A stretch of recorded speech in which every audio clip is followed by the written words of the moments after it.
Hello everyone, आज की recipe mango मलाई खीर की है। बिल्कुल ऑथेंटिक तरीके से बनाएंगे। स्वाद ऐसा लाजवाब होगा कि एक बार आप खाना शुरू करेंगे तो आप हाथ बिल्कुल रोक नहीं पाएंगे। इन गर्मियों में आम के सीज़न में ना जाने आप कितनी बार इस मैंगो मलाई खीर को बना करके खा लेंगे, ये मेरी गारंटी है। तो चलिए बनाना शुरू करते हैं। उससे पहले एक छोटी सी रिक्वेस्ट है, रेसिपी पसंद आती है तो लाइक कीजिएगा और फुल वॉच कीजिएगा। तो देखिए, मैंने यहाँ पे 1 घंटे पहले गोविंद भोग चावल को भिगो करके रखा था। ये 1 कप चावल है।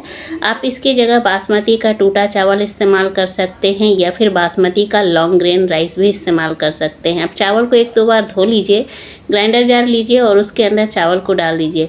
यहाँ पे हमें चावल को हल्का सा दरदरा करना है, बिल्कुल फाइन पेस्ट नहीं बनाना है। पल्स मोड पे 1-2 बार ऑन ऑफ कीजिए और दरदरा पेस्ट बना लीजिए। यहाँ पे 4-5 चम्मच मैंने पानी भी डाला है ताकि दरदरा अच्छी तरह से हो जाए। तो यहाँ पे मैंने दरदरा पीस लिया है। ये देखिए, बिल्कुल दरदरा चावल हमारा खीर के लिए बनके तैयार हो गया है। बिल्कुल इसी तरह से हमें तैयार करना है। तो अब हम इसे थोड़ी देर के लिए साइड कर देंगे और अब क्या करते हैं, चलिए दूध गर्म होने के लिए चढ़ाते हैं। तो यहाँ पे कढ़ाई चढ़ा दिया है। कढ़ाई में 2 चम्मच पानी पहले से ही है। अब यहाँ पे मैं फुल क्रीम दूध का इस्तेमाल कर रही हूँ। 1 लीटर दूध लिया है मैंने। इसका बेस्ट रिज़ल्ट जो है ना, फुल क्रीम दूध से ही आएगा, या फिर आपको भैंस का दूध लेना चाहते हैं तो वो भी ले सकते हैं। अब फ्लेम को हाई कीजिए और हाई फ्लेम पे 1 उबाल आने दीजिए। जैसे ही दूध में उबाल आ जाए तो फ्लेम को लो करके 5 से 6 मिनट तक दूध को पकने दीजिए। और जो भी किनारे किनारे मलाई जमता जाएगा ना, उसे खुरच खुरच के दूध में डालते जाइए। इससे हमारा जो खीर है वो बहुत ज़्यादा मलाईदार बनेगा और इसीलिए फुल क्रीम दूध का इस्तेमाल किया जाता है इस रेसिपी में।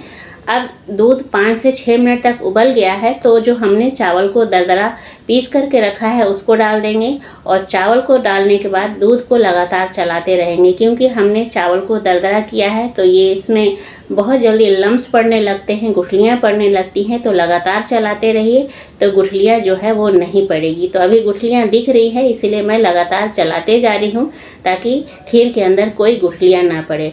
अब अच्छी तरह से चलाने के बाद इसमें जब अच्छी तरह से उबाल आ जाए तो इसे पकने के लिए छोड़ दीजिए। दूसरी तैयारी कर लीजिए। तो यहाँ पे मैंने 2 बड़े साइज का आम का पल्प लिया है। अगर आपके पास छोटे साइज का है तो 4 ले लेना, मीडियम साइज का है तो 3 ले लेना। अब यहाँ पे ग्राइंडर जार में डाल देंगे और इसका प्यूरे बना लेंगे। तो आम को जार में डाल दिया है, अब प्यूरे बना लेते हैं। तो ये देखिए, आम का प्यूरे बनके तैयार हो गया है। कलर कितना सुंदर आया है। तो अब आम को हम साइड करते हैं और खीर की तरफ चलते हैं, जो हमने चावल पकने के लिए चढ़ा रखा था। तो इतनी देर में जो खीर है वो पक के तैयार हो गया है। चावल जो है पूरी तरह से पक गया है। तो अब क्या करेंगे, मिठास के लिए इसमें चीनी डालेंगे। तो मैं यहाँ पे आधा कप चीनी का इस्तेमाल कर रही हूँ। अगर आप चीनी ज़्यादा खाते हैं तो 4 चम्मच चीनी और बढ़ा लीजिएगा। तो यहाँ पे आधा कप चीनी डाल दिया। फ्लेवर के लिए मैंने यहाँ पे इलायची का पाउडर और केसर के कुछ धागे डाले हैं। केसर डालना बिल्कुल ऑप्शनल है। आप सारी चीज़ों को मिला दीजिए, चीनी को घुलने तक पका लीजिए, यानी कि 2 मिनट और पका लीजिए। तो जैसे जैसे चीनी जो मेल्ट होगा ना, खीर आपकी पतली होती जाएगी। तो यहाँ पे देखिए, आप खीर जो है वो थोड़ी सी पतली हो गई क्योंकि चीनी जो है मेल्ट हो चुका है। तो अब इस खीर का स्वाद को और ज़्यादा बढ़ाने के लिए यहाँ पे मैं 2 टेबल स्पून मिल्क पाउडर का इस्तेमाल कर रही हूँ। ये जो मिल्क पाउडर है एकदम मावा वाला स्वाद देगा। अगर आपके पास मावा है तो वो डाल दीजिएगा, मावा नहीं है तो मिल्क पाउडर डाल दीजिएगा।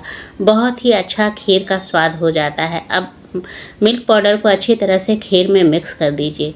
तो ये लीजिए, अगर आप मैंगो नहीं डालना चाहते तो इसी तरह से आप खा सकते हैं, लेकिन यहाँ पे मैं मैंगो मलाई खीर बना रही हूँ। तो यहाँ पे खीर तो तैयार है लेकिन अभी बाकी है। तो अब हम इसे नीचे उतार करके रख देंगे। अब यहाँ पे एक छोटा सा सिंपल सा बहुत ही अच्छा सा तड़का लगाएंगे घी और ड्राई फ्रूट्स का। तो यहाँ पे 1 चम्मच मैंने घी डाल दिया है। घी को अच्छी तरह से गर्म करेंगे और कुछ ड्राई फ्रूट्स डाल देंगे। तो यहाँ पे मैं काजू और बादाम का इस्तेमाल कर रही हूँ, जिसे मैंने दरदरा कूट लिया है। लो फ्लेम पे 1 मिनट तक इसे भून लेंगे। इससे ड्राई फ्रूट का स्वाद बहुत अच्छा हो जाता है। आप अपने पसंद के अनुसार ड्राई फ्रूट कुछ भी ऐड कर सकते हैं या स्किप भी कर सकते हैं। अब यहाँ पे खीर में जो है ना, ये घी और ड्राई फ्रूट का तड़का लगाएंगे और थोड़ा सा ड्राई फ्रूट जो है ना वो बचा के रखेंगे बाद में गार्निशिंग के लिए। अब ड्राई फ्रूट्स को खीर में अच्छी तरह से मिला दीजिए पहले।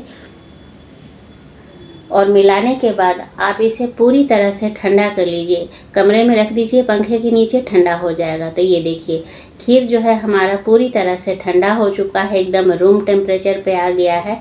अब क्या करेंगे, इसमें जो है ना, जो हमने मैंगो का प्यूरे बनाया था उसको डालेंगे।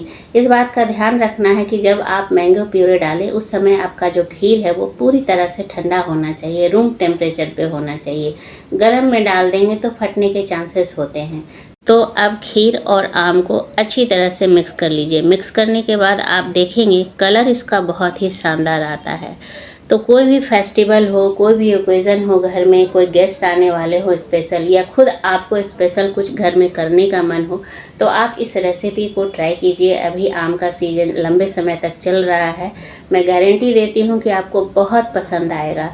तो यहाँ पे मैंने सर्विंग बाउल में डाल दिया है। ऊपर से थोड़े से जो ड्राई फ्रूट मैंने बचा के रखे थे उससे गार्निश कर दिया है।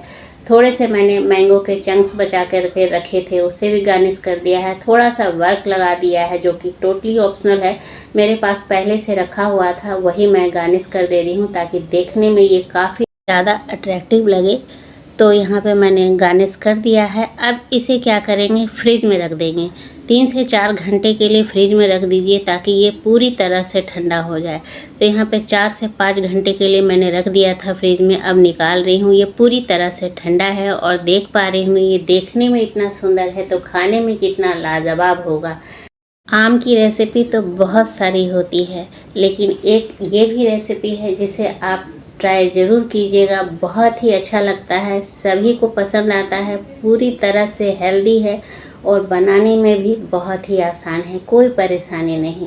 तो आई होप आप लोग को आज की ये रेसिपी पसंद आई होगी। अगर पसंद आए तो प्लीज़ लाइक कीजिएगा, फैमिली फ्रेंड में शेयर भी कीजिएगा। चैनल पर अगर आप नए होंगे तो चैनल को ज़रूर से सब्सक्राइब कर लीजिएगा, बेल आइकन को भी प्रेस कर दीजिएगा ताकि आने वाली वीडियो की नोटिफिकेशन आप सभी को सबसे पहले मिले। मिलती हूँ अगले रेसिपी में, तब तक के लिए टेक केयर, बाय बाय।